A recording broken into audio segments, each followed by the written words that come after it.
आपको ये जानकर हैरानी होगी कि इंडिया अडल्ट फिल्म कंजम्पशन में 3rd या 4th रैंक पे है पूरे वर्ल्ड में। और ये तब है जब इंडिया में अडल्ट फिल्म वेबसाइट्स या किसी भी तरीके की अडल्ट फिल्म से रिलेटेड एक्टिविटी कंप्लीटली बैन है। इस इंडस्ट्री की इकोनॉमिक्स, साइकोलॉजी और बिजनेस मॉडल इतना कॉम्प्लेक्स और इंटरेस्टिंग है ना कि ये बड़ी बड़ी टेक कंपनीज को पीछे छोड़ देता है। तो आइए जानते हैं इस टैबू टॉपिक के पीछे की सच्चाई। इस इंडस्ट्री की शुरुआत तब हुई जब बुक्स और मैगजीन्स प्रिंट होना शुरू हुई, लेकिन इस इंडस्ट्री का असली टर्निंग पॉइंट आया 1953 में, जब ह्यू हेफनर ने मैरिलिन मोनरो की फोटोग्राफ खरीद के प्लेबॉय मैगजीन लॉन्च करी। इसके बाद 2 और मैगजीन्स आई, हसलर और पेंटहाउस, और इन तीनों मैगजीन्स ने अमेरिका में पूरी अडल्ट इंडस्ट्री को ट्रांसफॉर्म करके रख दिया। इन मैगजीन्स में मॉडल्स की न्यूड पिक्चर्स होती थी और ये इतनी ज्यादा पॉपुलर हो गई अमेरिका में, इनकी सेल्स इतनी ज्यादा बढ़ गई कि दूसरे देशों में तो इनको स्मगल तक करना पड़ता था। ऐसे ही 1960 आते आते स्टैग फिल्म्स बहुत ज्यादा पॉपुलर होने लगी। ये शॉर्ट और साइलेंट फिल्म्स थी जो प्राइवेट पार्टीज में दिखाई जाती थी। फिर 1970s से बहुत बड़े लेवल पर अडल्ट फिल्म बनना शुरू हुई। 1972 में आई द डीप थ्रोट और 1973 में आई the devil in Miss Jones ने अडल्ट फिल्म्स को अमेरिका में बहुत ज्यादा पॉपुलर कर दिया। ये ऐसी मूवीज थी जिन्हें थिएटर में रिलीज किया गया और 1970s में एक अडल्ट फिल्म थिएटर का बड़ा नेटवर्क बनने लगा। पीप शो बूथ एस्टैब्लिश किए गए जहां पर सिक्का डालने पर ये अडल्ट फिल्म दिखाई जाती थी। और 1980s में तो VHS कैसेट्स आ गई थी ताकि लोग अपने घर पे ही इन वीडियोस को कंज्यूम कर सके। उसके बाद इंटरनेट आ गया और इंटरनेट ने तो पूरा गेम ही चेंज कर दिया। पहले इंटरनेट पे इन वीडियोस को एक्सेस करने के पैसे देने पड़ते थे, जिसे पे पर व्यू मॉडल कहा जाता था। और 2004 के बाद ये मॉडल शिफ्ट होकर यूजर जनरेटेड ट्यूब साइट्स पर आ गया, यानी कि एडवर्टाइजर्स आ गए और ऑडियंस से पैसा लेने की बजाय अब पैसा एडवर्टाइजमेंट से बनने लगा। आज के समय में ये इंडस्ट्री दुनिया के सबसे बड़ी इंडस्ट्रीज में से एक है। अब आपके मन में सवाल आ रहा होगा कि भाई ये इंडस्ट्री है कितनी बड़ी। तो इसका एग्जैक्ट नंबर बताना तो बहुत मुश्किल है क्योंकि प्राइवेट कंपनीज अपना डेटा शेयर नहीं करती, लेकिन अलग अलग एस्टिमेट्स के हिसाब से ये कहा जा रहा है कि ये इंडस्ट्री $57 बिलियन से लेकर $182 बिलियन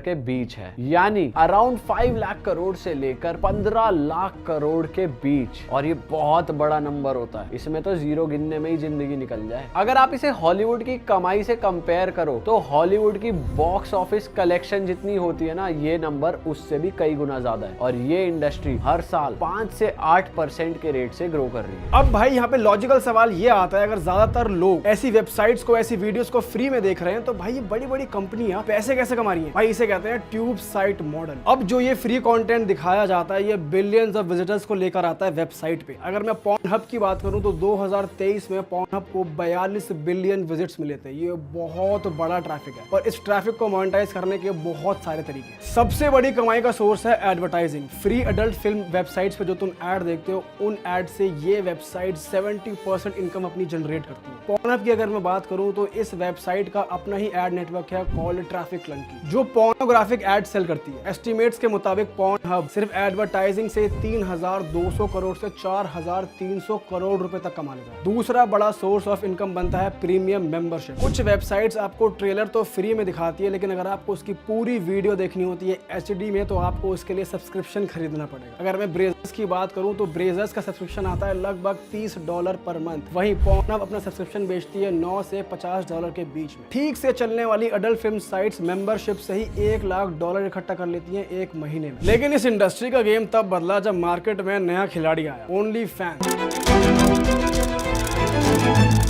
फैंस ने पूरी मार्केट को हिला डाला। ट्रेडिशनल वेबसाइट्स क्रिएटर्स को पैसा सिर्फ एक ही बार देती थी और सारा प्रॉफिट कंपनीज अपने पास रखती थी। ओनली फैंस ने इसका उल्टा करा, ज्यादातर पैसा क्रिएटर्स को दिया और अपने पास थोड़ा सा ही कमीशन रखा। 2024 में ओनली फैंस ने 60,000 करोड़ ग्रॉस रेवेन्यू जनरेट किया। इसमें से ओनली फैंस ने अपने 20% कट के हिसाब से 11,800 करोड़ रखा और बाकी 48,000 करोड़ सीधा क्रिएटर्स को गया। इंटरेस्टिंग बात यह है कि ओनली फैंस का रेवेन्यू पर एम्प्लॉय 260 करोड़ से 310 करोड़ है, जो एप्पल, मेटा और एनवीडिया के रेवेन्यू पर एम्प्लॉय से भी ज्यादा है। भाई आज की डेट में कैम शोज इस इंडस्ट्री के फास्टेस्ट ग्रोइंग सेगमेंट है। ओनली फैंस के अलावा चैटरबेट पर 52 करोड़ यूजर्स हैं और स्ट्रिप चैट पर 63 करोड़। इस इंडस्ट्री से जो कमाई हो रही है वो किसकी हो रही है? इंडस्ट्री के सबसे बड़े प्लेयर्स वो हैं जो प्लेटफॉर्म्स ओन करते हैं। फिलहाल इस इंडस्ट्री पे डोमिनेंस है आईलो की। ये कनाडा बेस्ड है और इनके जो प्लेटफॉर्म्स है उनका नाम है पॉर्नहब, ब्राउज़र्स, यूपोर्न, रियलिटी किंग्स और डिजिटल प्लेग्राउंड। पॉर्नहब की जो एस्टिमेटेड वर्थ है वो है 12,500 करोड़ रुपए। आईलो की मेन स्ट्रैटेजी है वर्टिकल इंटीग्रेशन, जिसका मतलब है कि पहले लोगों को फ्री साइट्स पर वीडियोस दिखाओ, वहां पर ट्रैफिक लेकर आओ, फिर उन्हीं लोगों को डाइवर्ट करो प्रीमियम वेबसाइट्स पर या प्रीमियम कंटेंट। ओनली फैंस के ओनर लियोनार्ड राडवेंस्की ने 2024 में मात्र अपने सिर्फ डिविडेंड से 4,100 करोड़ रुपीस कमाए। अब बात आती है काम करने वाले एक्टर्स की। इस इंडस्ट्री के सबसे अमीर एक्टर है रोको सेफरेडी। इन्होंने 100 से भी ज्यादा फिल्में करी हैं और इनकी नेटवर्थ है $20 मिलियन,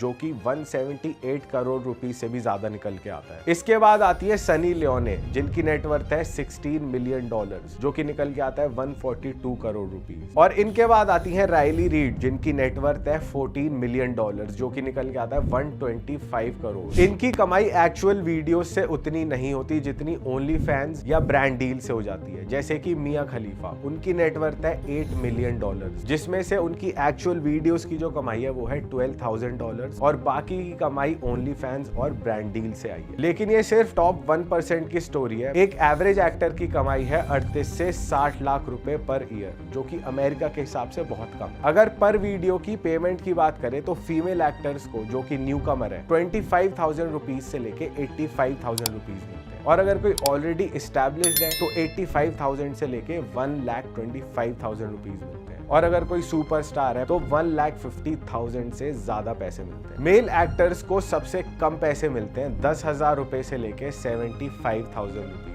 इस इंडस्ट्री में वुमेन ज्यादा कमाती हैं मेल्स से। अब बात करते हैं इंडिया की। अडल्ट वेबसाइट्स को लेकर इंडिया में एक बहुत ही इंटरेस्टिंग कॉन्ट्रडिक्शन देखने को मिलती है। जहां हमारी गवर्नमेंट अडल्ट वेबसाइट्स को बैन कर रही है, वहीं इनकी कंजम्पशन में इंडियंस 3rd या 4th रैंक पर आ रहे हैं वर्ल्ड में। तो अब हम जानते हैं कि असल में हो क्या रहा है। गवर्नमेंट का इंटेंट चाइल्ड और विमेन के खिलाफ होने वाले वायलेंस वाली वीडियोस को बैन करने का था, लेकिन सुप्रीम कोर्ट ने 2015 में ओरली ये स्टेटमेंट दिया था कि अडल्ट फिल्म प्राइवेटली कंज्यूम करना हर एक सिटीजन की पर्सनल लिबर्टी का हिस्सा है आर्टिकल 21 के तहत। लेकिन इसके बावजूद गवर्नमेंट ने अडल्ट वेबसाइट्स पे बैन लगाया। 2015 में और 2018 में गवर्नमेंट ने लगभग 900 अडल्ट फिल्म वेबसाइट्स को बैन किया, लेकिन पब्लिक का इतना स्ट्रॉन्ग बैकलैश आया कि उन्हें इस बैन को पार्शियली लिफ्ट करना पड़ा। 2015 में तो सिर्फ 4 दिन में इस बैन को पार्शियली लिफ्ट करना पड़ा था, क्योंकि टेलीकॉम कंपनीज को बहुत भारी नुकसान हो रहा था, क्योंकि इंटरनेट का जो पूरा ट्रैफिक था उसमें से 70% इन अडल्ट वेबसाइट से आ रहा था। जब भी गवर्नमेंट किसी वेबसाइट को बैन करती है तो उसे इंप्लीमेंट करने की जिम्मेदारी इंटरनेट सर्विस प्रोवाइडर ISPs की होती है, जिनके पास एक लिस्ट जाती है जिसमें उन सभी वेबसाइट्स के नाम होते हैं और ये ISPs इन वेबसाइट को बैन करते हैं। लेकिन ये अप्रोच टेक्निकली बहुत ही लिमिटेड है। जैसे इस समय गवर्नमेंट ने pornhub.com को बैन किया हुआ है, लेकिन वो सारा कंटेंट आपको pornhub.org पे मिल जाएगा। तो इसी तरीके से सारी वेबसाइट्स प्रॉक्सीज यूज करती हैं या फिर अपने X हैंडल पर वर्किंग लिंक्स अपडेट करती रहती है, जिससे यूजर्स को कहीं ना कहीं वो कंटेंट देखने को मिल ही जाता है। और इसी तरीके से ये चूहे बिल्ली का गेम चलता रहता है। इसके अलावा बहुत सारे लोग इन वेबसाइट्स को एक्सेस करने के लिए VPNs का भी इस्तेमाल करते हैं, जिससे उनकी कंट्री लोकेशन बदल जाती है और बैन का कोई मतलब ही नहीं रह जाता। 2018 के बाद VPN डाउनलोड्स में 400% का इंक्रीज है। इंडिया में VPN यूज करना बिल्कुल लीगल है। अब सरकार भी इस बैन को बहुत मेहनत से इंप्लीमेंट नहीं करती, क्योंकि ये करना बहुत ही मुश्किल है। अगर गवर्नमेंट को एक प्रॉपर बैन लगाना है इन वेबसाइट्स पे, तो उन्हें VPNs और प्रॉक्सी सर्वर्स पे भी बैन लगाना पड़ेगा, जो कि बहुत मुश्किल है, क्योंकि इससे लेजिटिमेट बिजनेस और रिमोट वर्क पे भी बहुत मेजर इंपैक्ट पड़ेगा। दूसरा रीजन ये भी है कि अगर गवर्नमेंट इन वेबसाइट्स को बैन कर भी दे तो ये एक बहुत बड़ा पॉलिटिकल सुसाइड होगा, क्योंकि चाहे कोई पब्लिकली एक्सेप्ट करे ना करे, लेकिन प्राइवेटली सब लोग इन अडल्ट वेबसाइट्स को एक्सेस करते हैं, इन वीडियोस को देखते हैं। अकेला दिल्ली इंडिया के अडल्ट फिल्म कंजम्पशन का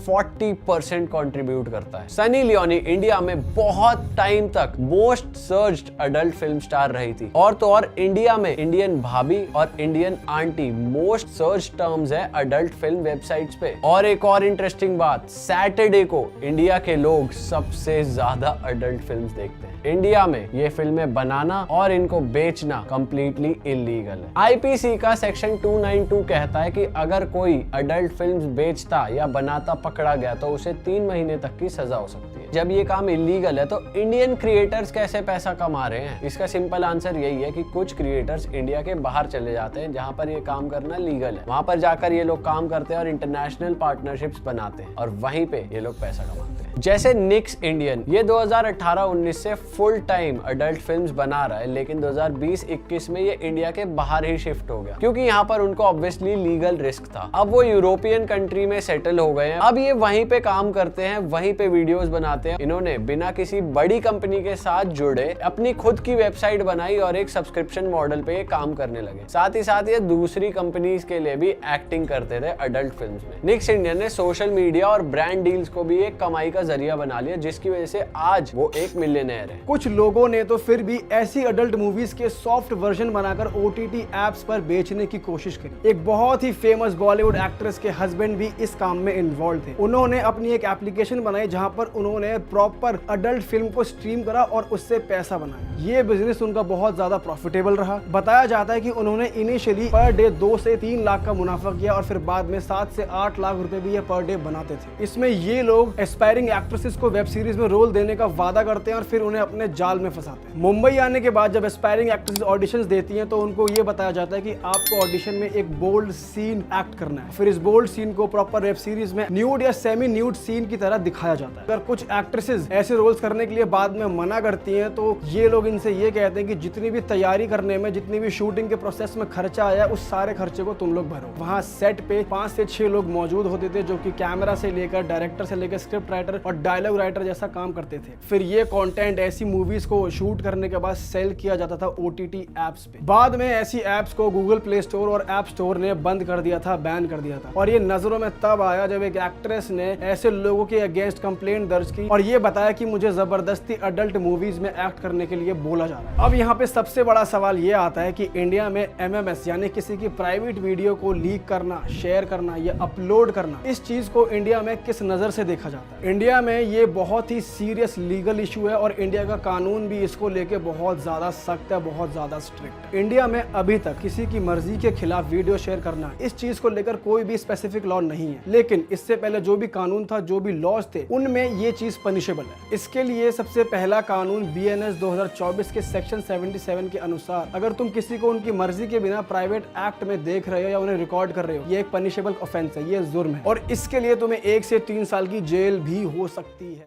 अरे वाह, आपने ये वीडियो यहाँ तक देख ली भाई, तुमने हमारी मेहनत सफल कर दिया। तुम ही लोग हो असली रियल हिट। और अगर आपको बहुत मजा आ रहा है ऐसी क्लिप्स में, ऐसी वीडियोस में, तो फटाफट जाइए प्लेलिस्ट पे बिंज वॉच कीजिए और सारी वीडियोस देख डालो और मौज काटो। That is it. हम मिलेंगे नए पॉडकास्ट में, नए क्लिप में। Till then bye bye, see you, take care, do subscribe.